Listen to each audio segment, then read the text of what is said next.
Hey everyone, it's Megan with Post, and I'm out here at Coyote Valley with some of our scientists sharing about why this landscape is really important for people and wildlife and the places that we love to visit and protect.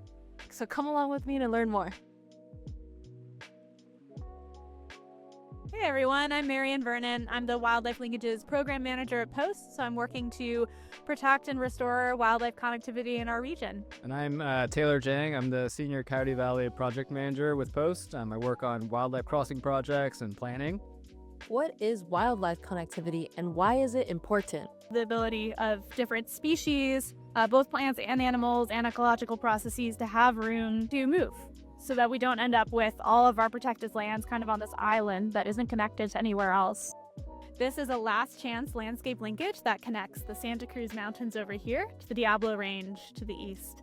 This area is really important for connectivity for species like bobcats and badgers, and even smaller animals, western pond turtle, California tiger salamander. We're really hoping to restore habitat for all of those species. This location is a hot spot for wildlife vehicle collisions. That creates a real barrier for wildlife that are trying to get across that road at grade. We're studying whether we can build an underpass to facilitate safe passage for animals so they can get across these two barriers safely. What is Post doing locally to support wildlife connectivity? So Post is working on enhancing wildlife connectivity in our region through a variety of different ways. The first is through land protection. So protecting areas of both the core habitat in the Santa Cruz Mountains and the linkages between mountain ranges is one of our key strategies. The second is restoring habitat to ensure animals are able to find and use different wildlife crossings and to use that landscape linkage. And then finally, planning new wildlife crossings. And we're doing that work in Coyote Valley.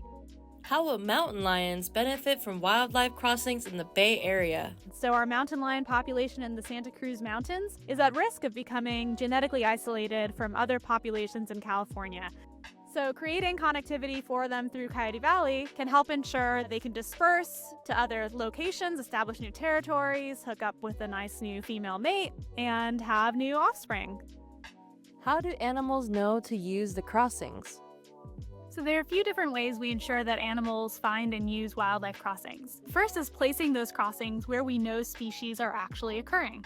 So we use bobcat telemetry data and roadkill data to understand where animals are trying to cross the road or are using habitat adjacent to the roads. The idea at this location might be that we could put 3 side-by-side box culverts underneath the railroad and then an open span bridge over here underneath the roadway, and then provide that connectivity across this linear barrier. What can people do to help or get involved? Well, for one, you can help support conservation efforts, whether it's donating money to conservation organizations like Post, doing advocacy, or volunteering. You can also explore Coyote Valley, hike its trails, learn about the natural history here. And you can also stay informed by following Post on social media, following our website, as well as the Santa Clara Valley Open Space Authority. Thanks so much for tuning in. We'll see you guys next time.